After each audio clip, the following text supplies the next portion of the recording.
Hello, welcome to Postcolonial Space. I'm Masood Raja, and today I'm here to introduce yet another book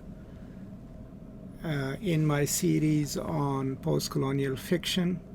And this book, of course, doesn't need an introduction. When I say introduce, what I mean is that I'm just going to go over certain aspects of the book. So today I would like to talk to you about Amos Tutuola's novel, The Palm-Wine Drinkard, which was the first West African novel to be published in English outside of Africa in 1952. It actually precedes Things Fall Apart by about 6 years.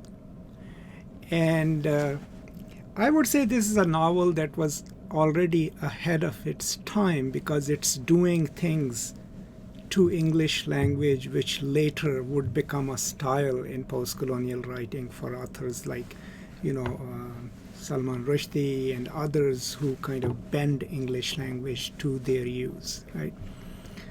The narrative is pretty simple. The structure, we have our Palm-Wine Drinkard, who also calls himself the god of all gods, and he is this extravagant young person who drinks all day his palm wine until one day his palm wine tapster dies. And tapster, if you are not familiar with the phrase, is if you are tapping a pine tree, right? The tapster is the one who climbs up and cuts parts of the tree to tap into the sap, which is fermented and becomes a wine. It still is a popular drink in so many parts of the world. So his tapster dies, so he then, since he cannot survive without drinking, so he then journeys to the place where he can find his dead tapster and retrieve him, right? That's the main quest. In the process are his adventures, right? The first one or two, the first one, he reaches a village and asks the village head to tell him where he can find his tapster, and the village head says, well, I will tell you that if you can go and catch Death for me. So he finds a way to capture Death in a net and brings Death back to the house of the old man who had thought that it was an impossible task. Everyone runs away, but he ends up introducing Death into the world, right?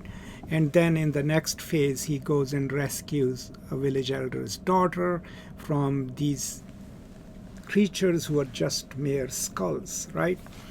So it's all something to which there is no reference in Western literary tradition, right?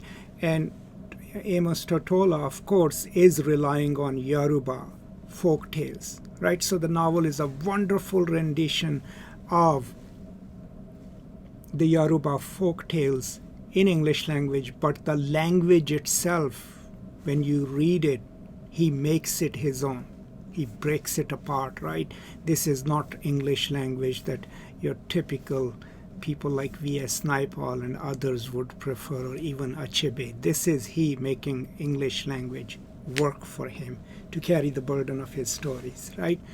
Now, that's the reason I say the novel was far ahead of its time if you go by, the whole idea of horizontal difference, right?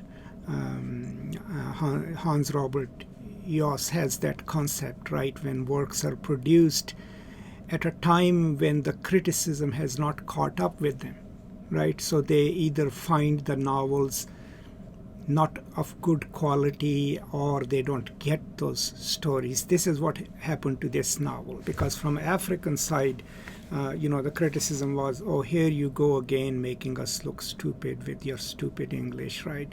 And from the European side, and the reaction was, this is not a novel, this is not how you write a novel, because they are measuring it against what they consider a proper novel, right?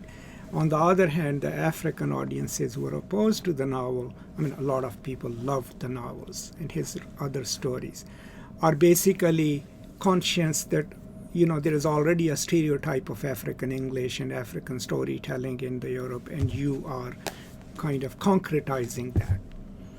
But I think now that I've reread it, and I haven't taught it yet in any of my classes, This novel kind of is about 30 years ahead of the kind of post-colonial novels who will start invoking the local mythologies, the native stories without referencing them, and start mobilizing them, and the way the native authors would start using the colonizers' language without glossing terms, without providing references, to a level where the language breaks down, right?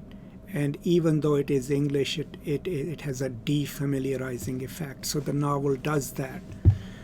So if you are interested in another African novel also coming from Nigeria, and if you want to read how an early writer, Amos Tutuola, who was not renders the stories of his own Yoruba culture in English language and publishes it, this is the novel to go to. Now, Tutuola has an interesting story, right? He's Yoruba. He, along with some of his family members, anglicizes his name to Amos Tutuola, right?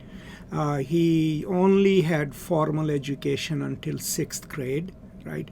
Then he trains as a blacksmith, works with Royal Air Force during the war, and then eventually also works for British, officials, and decides to write this novel and a few other novels, right? And it is, in a way, also preceding what we now call magic realism, right? Because, the story is told from the point of view of this guy who is very human, but who also claims to be a god, right? But there is an irony in it. He can do impossible things, but he has to travel to bring his dead tapster back, right?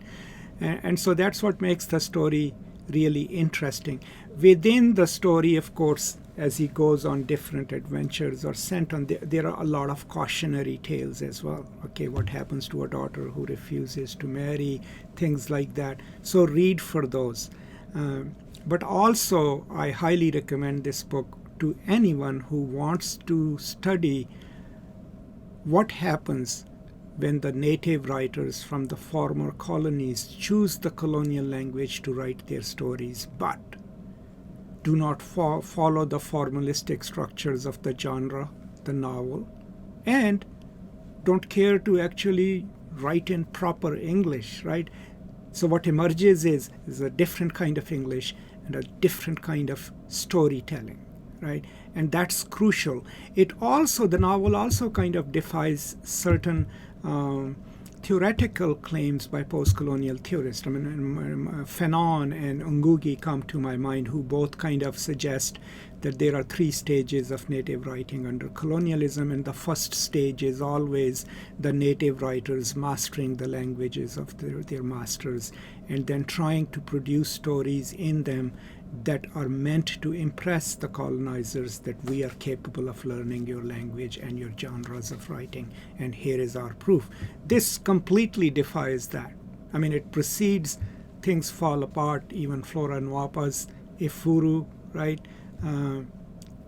But the way it tells its story is quintessentially different, right? And it is, in my opinion, a mind-boggling novel. And here is the Dylan Thomas review of the novel when it came out, and I'll read parts of it, and it's interesting to read it now in hindsight.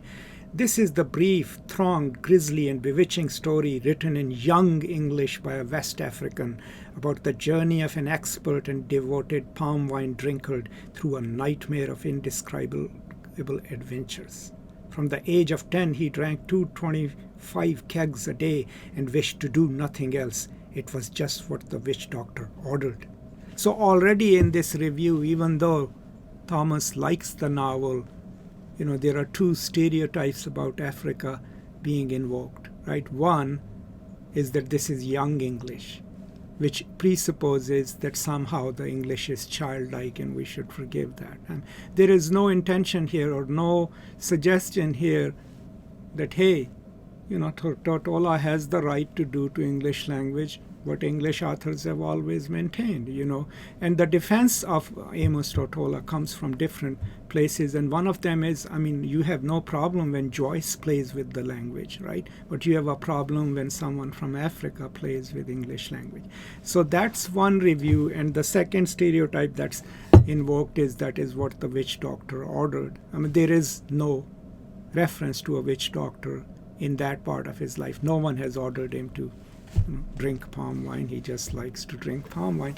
And then also making the mistake of reading it as a realistic novel. Obviously this is a magical novel, right? And it incorporates within it the local native Yoruba stories, right? And what is so wrong with that? We have read so many novels in English, French, and other languages which rely on that kind of elusiveness, that incorporate the stories that are told in those cultures, folklores and folk tales. So, what is so peculiar about Amos Tutuola using the stories of his own culture to tell a peculiarly Yoruba West African story? And so that kind of teaches us about the biases of metropolitan scholars and critics as well.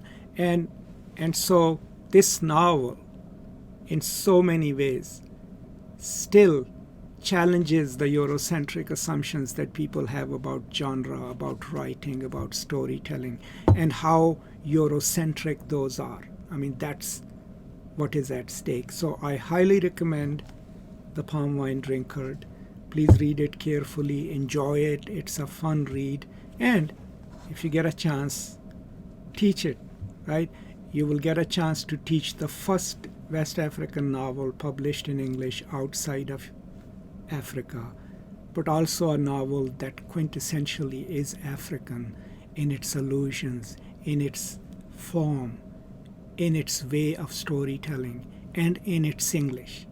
And that's absolutely crucial for all of us to learn. That's all I have today. I hope this was of some use to you. And I'm grateful for your time. And I will put up the list of the playlist that has all my book recommendations. Please do click on it and see if you can watch some more and give me your opinions. Similarly, give me your opinions about what I've just talked about today, Amos Tutuola's The Palm-Wine Drinkard. Thank you so much, and I will see you next time. Until then, as always, peace and love.